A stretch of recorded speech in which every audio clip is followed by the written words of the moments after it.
ወዳጆቼ ወንድሞቼ የአባቴ ብሩካን እኔ ወንድማችሁ መስፍን ከሁላችሁም የማንስ አንድ ነገር ነው የምከራችሁ። እባካችሁ ባላችሁ ዘመን የእግዚአብሔርን ወንጌል ሳሰብኩ ቀን አይጨልምባችሁ።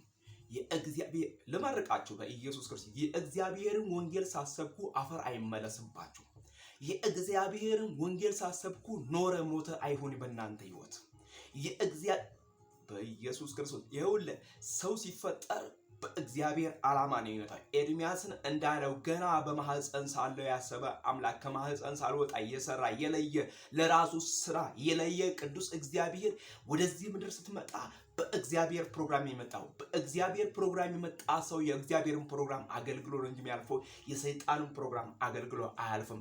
እኔ ወንድማችሁ እንደዚህ ልበል፣ በኢየሱስም በኃይል በኢየሱስም ጌታ እንደሚረዳው ጌታ እንደሚሰማው ጌታ እንደሚያግዘው ጌታ ቀኝ እጁን እንደያዘለት በኢየሱስ መጽሐፍ እንደዚህ ያለ የሚለው ቀኝ እጁን ለያዝኩት ለቂሮስ ነው የሚለው። በኢየሱስ ቀኝ እጁን ለያዝኩት ለመስፍን በዚህ ዘመን በኢየሱስ ክርስቶስ ስም እንዲህ ይላለው፣ መንገዱን እከፍታለሁ ተራራውን ደልዳላ ሜዳ አደርጋለሁ የሚል እግዚአብሔር። ይሄ እግዚአብሔር ትልቅ ስለሆነ እንዲህ ልበላችሁ በኢየሱስም ጌታን ሳታገለግሉ ቀን አይለፍልባችሁም።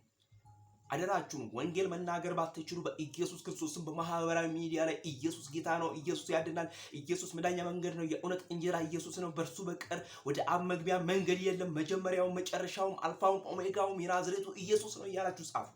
ይሄንን ሳታደርጉ ቀን አይለፍልባችሁ። ይሄንን ሳታደርጉ አትሙቱ። በኢየሱስ ሰው ታሞ ይሞታል፣ ሰው በትንታ ይሞታል፣ አይፈራም። ምክንያቱም ለዚህ ወንጌል በኢየሱስ ክርስቶስ ብዙዎች ዋጋ ከፍለዋል። ስለዚህ ይሄ ወንጌል ነፃ የሚያወጣ የእግዚአብሔር ወንጌል ነው። ይሄ ወንጌል የሚያድን ወንጌል ነው። ይሄ ወንጌል የሚያሻግር ወንጌል ነው። የናዝሬቱ ኢየሱስ እርሱ ከሁሉ በላይ ነው።